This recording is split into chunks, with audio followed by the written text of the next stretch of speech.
All right, let's start that over. Sawadee Kap. Hello and welcome to Daily Wisdom, Walking the Path with the Buddha. I would like to welcome all of you to our class today, whether you're joining us for the first time or you've been joining us regularly. Today, we're going to be doing guided breathing mindfulness meditation together, where you're invited to be able to meditate together as a community. Whether you're watching this live or you're watching on one of the replays, I'd like to welcome all of you because this is an opportunity for us to encourage, support, and motivate each other in our meditation practice. I'm going to do breathing mindfulness meditation with you, which is the primary form of meditation that the Buddha taught because it addresses the primary problem in the mind, which is craving, desire, attachment. It also arises mindfulness or concentration. It helps to build that awareness of mind where you can just be utterly aware of the mind at all times during your day. You train on this in meditation, and then you're able to practice it in daily life. And the same thing with concentration, that if you're focused on the breath, which is your single object, you're developing the mind's ability to have concentration or focus, clarity of mind, and deep memory. An enlightened being is going to have that focus, that clarity, that concentration, and the deep memory, as well as awareness of mind, being able to be aware of the mind, because you need to have that awareness of mind so that as unwholesome things come into the mind, you can cut that off and let it go. Or as wholesome things are happening or coming into the mind, you can support those, encourage those, and not allow them to fade. So as you're practicing breathing mindfulness meditation, you are arising mindfulness, arising concentration, and you're eliminating craving, desire, attachment. So if you'd like to join for meditation, you can go ahead and do that. If you're on the floor, you might have a cushion under your rear.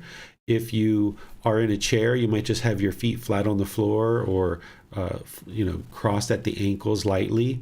If you are on the floor, then you probably just cross your legs lightly because you're interested in having the circulation through your legs. You're not interested in your legs falling asleep, which would just be painful. And if that does occur, or you feel any pain anywhere in the body, you just like to shift and adjust so that you can then get to a comfortable position. You're not interested in luxury in your meditation position, but you're not interested in being painful either. So in the middle would be nice and comfortable. So get your lower body nice and comfortable. The hands and arms can rest comfortably in the lap. The Buddha put his right hand on top of his left, and with his thumbs together, he then put that into his lap. Essentially, your lower body, your hands and arms should be completely relaxed with no muscles engaged whatsoever. If the hand positioning isn't helpful for you or you feel that it's uncomfortable, there's other options as well. This practice isn't about everybody doing it the same way because that's actually impossible. So if you like your palms on your thighs, your palms on your knees, your palms up, whatever you'd like. If you're in a chair, you might even put your arms on the armrest of a chair so that the lower body, the hands and arms are completely relaxed. The upper body should be erect. This helps to keep the mind attentive and alert during the meditation session because you're doing a dedicated, active, purposeful training session. You're not interested in zoning out during meditation. You should be doing the work to eliminate unwholesome qualities and arise wholesome qualities in the mind. This is what's going to ultimately move the mind closer to that mindfulness and concentration and eliminate the craving, desire, attachment, because you're eliminating unwholesome qualities and arising the wholesome qualities. The unwholesome quality of craving, desire, attachment is being eliminated by focusing on the breath and bringing the mind back to the breath through each time you meditate. And you're arising that mindfulness and concentration by being focused on the breath and aware of what's in the mind. So you're going to need the mind to be attentive and alert during the meditation. So by keeping the upper body erect, this keeps the mind attentive and alert during the meditation. Next, just close the eyes and start breathing in through the nose and out through the nose. Here, what you're doing is you're just establishing the breath. Breathing in and out.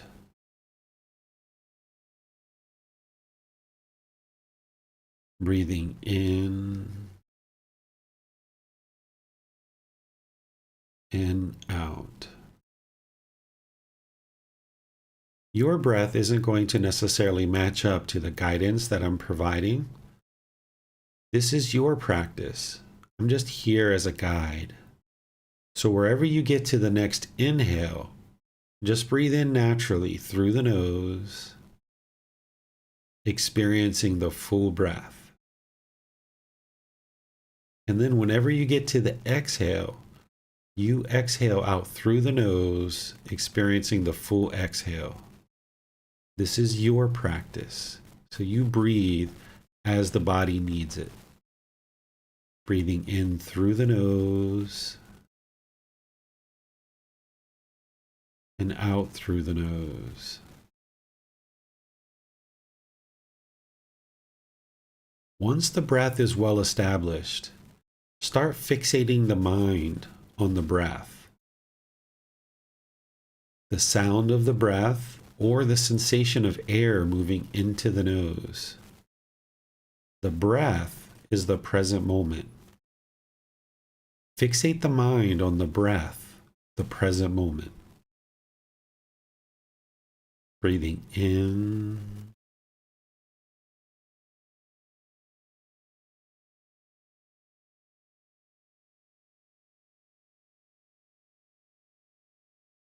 and out.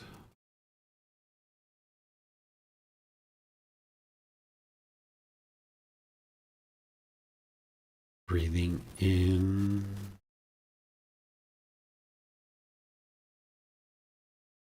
and out. With the mind fixated on the breath, whenever you observe that the mind is off the breath, cut that off, let it go, and come back to the breath, the present moment. No need to judge the thought, label it, observe it, or analyze it in any way. Just wherever you observe that the mind is off the breath, cut that off, let it go, and come back to the breath, the present moment. Breathing in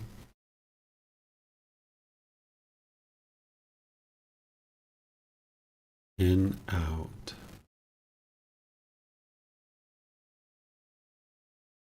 Breathing in and out. I'm going to be quiet now and let you do this work of focusing on the breath, the present moment. And wherever you observe that the mind is not on the breath, cut that off, let it go, and come back to the breath, the present moment. You have nowhere to go. There's nothing to do. No one needs you right now. This is your time to focus on the breath. Breathing in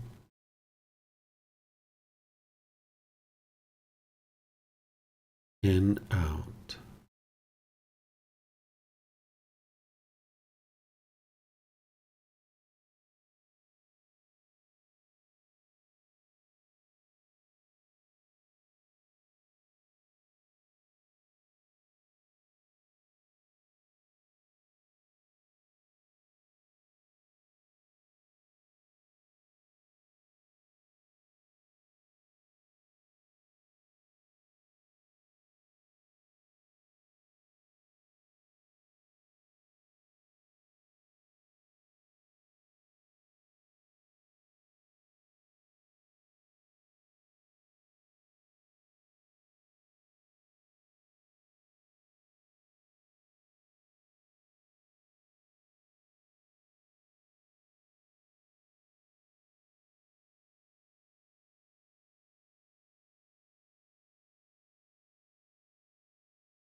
อะระหังสัมมาสัมพุทโธมหะวา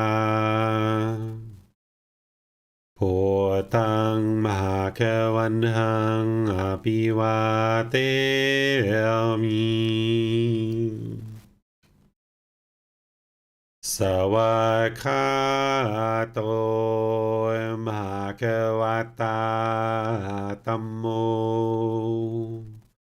ธัมมังนามัสสามิสุปฏิปันโนภะคะวะโตสาวกสังโฆสังฆังนามามิ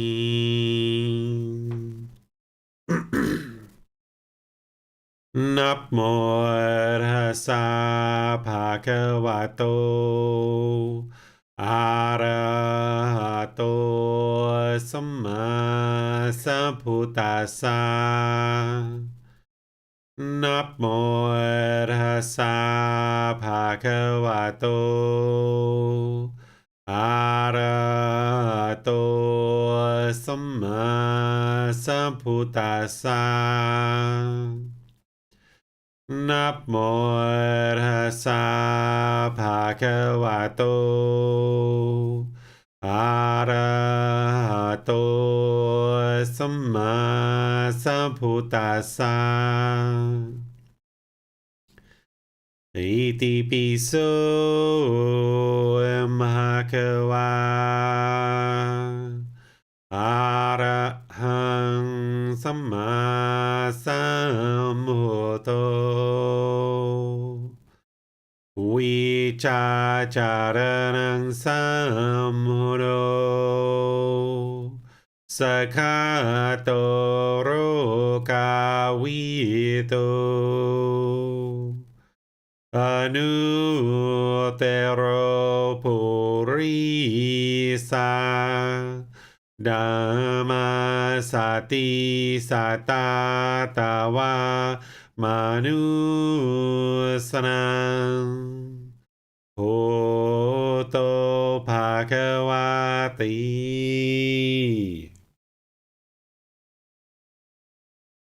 All right, if you guys would like to slowly make your way out of meditation, as you guys are coming out of meditation, I'll just remind you about building up your practice to 2 or 3 meditation sessions per day. You'd like to get that up to 30 minutes or more. And of course, you need to build up to that. Some people take 6 months, a year, maybe even 2 years to build up to that, where you're creating enough space in your life and the ability to be able to meditate for 2 or 3 sessions per day for 30 minutes or more. You might start with 1 or 2 sessions for 10 minutes or 15 minutes. This is all completely fine.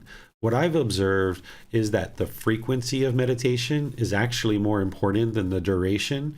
So if you can get 2 meditation sessions for 10 or 15 minutes a day, 10 or 15 minutes a session, that would be better than, say, 1 meditation session for 20 or 30 minutes. So if you can build up to just creating space in your life for like 2 meditations, 1 in the morning, 1 in the evening, and you're able to build that up to 30 minutes, but perhaps you start at 10 or even 5 or 20 or 30, wherever you are, you just gradually expand it. No need to set an alarm, because you'll probably sit in meditation just craving to know, is it time yet? Is it time yet? Is it time yet? Or you'll be deep in meditation getting all kinds of benefit, and then the alarm will go off when you could have actually gotten a lot more benefit. So what you do is you look at the time before going into meditation, and you look at the time coming out. And if you do that just kind of once a week, where you monitor the time, then you'll kind of know what you're doing with meditation in terms of time. But of course, if you need to be to work, or you need to be somewhere and you need to set an alarm occasionally, go ahead, set the alarm. But when you're not needing an alarm, when you can be maybe on the weekends or on the evenings when you're not working or having something to do, that would be ideal, just to give the mind a complete break where you can just start meditation, you can go forward, and then wherever you need to stop, you just stop. No need to have an alarm necessarily. You can just gain whatever benefits you're going to gain, and then you're done with it and move on to the next thing in your day. So what we usually do as part of this class is not only meditation, but I open up to any questions that you guys might have. Whether you're in Facebook, YouTube, or Zoom, you can put your questions about anything about meditation or the path to enlightenment into the comment section. And then our moderator, Miranda, will see that and be sure that your question gets asked during the class. And if you're in Zoom, you can electronically raise your hand and ask any questions or follow-up questions directly. Yes, sir. Can one become attached to meditation itself? Yes, the mind can get attached to anything and everything. It can even get attached to water, actually. Because remember, it's that mental longing and strong eagerness. So if somebody's rushing to hurry up and go meditate, this is an indication that one is attached, their craving, desire attached to meditation. If you're missing meditation sometimes and you feel grumpy or irritable, or you're sad that you didn't meditate, or you feel guilty or shameful that you didn't meditate, this is an indication of attachment to meditation. So there's no such thing as a wholesome attachment or a good attachment. Even having craving, desire, attachment for all beings in the world to be peaceful. That would be wonderful if all beings in the world were peaceful. And someday, if the world continues to learn and practice these teachings and they expand and grow further and further, the whole world will be peaceful. But if the mind is craving for it, longing for it, yearning for it, this is where the mind will be discontent whenever the world's not peaceful. And then if the mind was lethargic or lacking motivation or enthusiasm or indifferent to the world's suffering and misery, the mind wouldn't feel content there either. So it's only when you can come to this middle way where you can practice things like meditation and loving kindness, compassion, sympathetic joy, equanimity, mindfulness, concentration, the 5 precepts, the Eightfold Path, practicing all of these things from the middle way. So if the mind's craving or longing and yearning for anything, even enlightenment itself, then the mind won't experience enlightenment until it learns how to pursue these things as a goal, objective, or interest, including something like meditation. Thank you, sir. Mm-hmm. What would be a wise course of action for someone who has noticed that they are developing an attachment to meditation, being able to meditate? Yeah, so what you would like to do if you notice there's an attachment to meditation, then you would like to kind of mix up your meditation where it's not the same time every day. So if you're normally meditating morning and evening, meditate like in the middle of the day sometimes, kind of like mix it up, and even go a day or 2 or 3 without meditating, and then meditate some more for like a week or 2, and then go a day or 2 or 3 without meditating. This sounds like, what? The teacher really is suggesting not to meditate? Is he serious?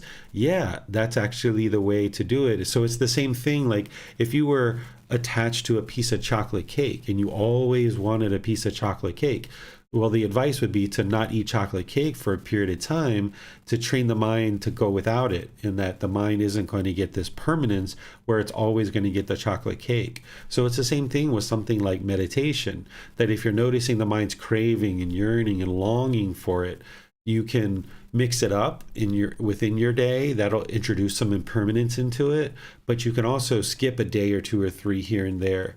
You're not interested in that becoming 3 weeks, but if you skip a day or 2 or 3, it's not going to affect your ability to get to enlightenment. But craving meditation, being attached to meditation, is going to affect your ability to get to enlightenment.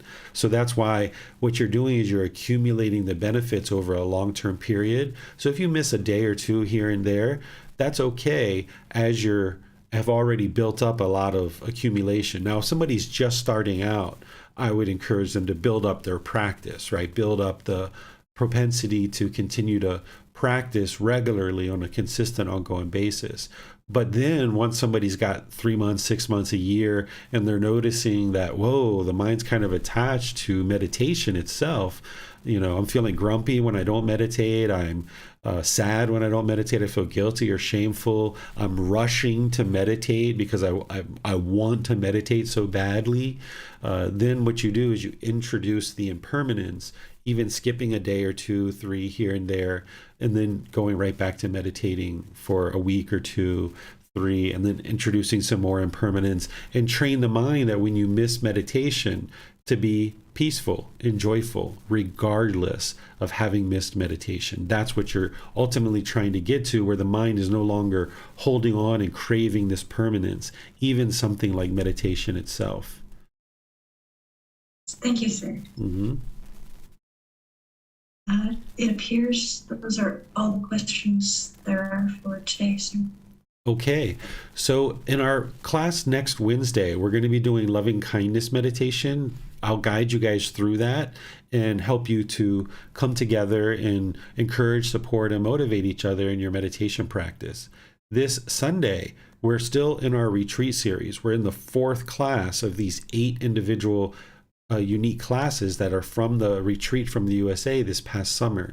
This class coming up this Sunday is titled Training the Mind to Acquire Concentration, Developing Singleness of Mind in a Distracting World. Because as you guys probably know, the world is always kind of grabbing at your attention, right? There's all this marketing, there's video games, there's all these central desires that are out there that might be trying to grab your attention. You might be at a workplace and you have coworkers who are maybe grabbing your attention, or customers or people like this that are always grabbing your attention. And that's what you do as an employee or as a coworker, right? Your boss might be needing you for a certain period of time. So what I'm going to teach you is how to develop this concentration and acquire this concentration in this world where kind of distraction is commonplace. When you're driving down the road, there's all these different distractions, advertisements, billboards, horns honking, people crossing the street. How do you develop this concentration and singleness of mind? So that's what we're going to be doing, because once you develop this concentration and singleness of mind as part of your practice, now it benefits you in daily life, that when you are working or you are having a phone call with a personal friend or family member or something, or you're at home looking to read a book or watch a certain TV program or something like this, you can have concentration in all the activities that you do, and then you'll actually perform them a lot better, because the mind will be fine-tuned, just like that musical instrument the Buddha talks about, where if the string's too tight or too loose, that the instrument doesn't play beautiful music the way it's intended to play. But when you tune the string perfectly in the middle, this is where the instrument plays beautiful music the way it was intended to play. So the mind is the same way. When it's not tuned in the middle, it's going to lack concentration. It's going to lack focus and clarity and memory. So I'm going to help you understand how to cultivate this as part of meditation, but also part of your daily life, so that you know what to be doing on a day-by-day basis, moment-by-moment basis, as you're out in the world is trying to grab your attention and there's all these distractions around. So thank you all for joining for today's class, and we'll see you guys in one of these future classes. Have a very lovely and wonderful rest of your day. Sawadee krap.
Thank you again for watching. Enjoy your meditation. Look forward to seeing you online and answering any questions that you might have. Thank you so much.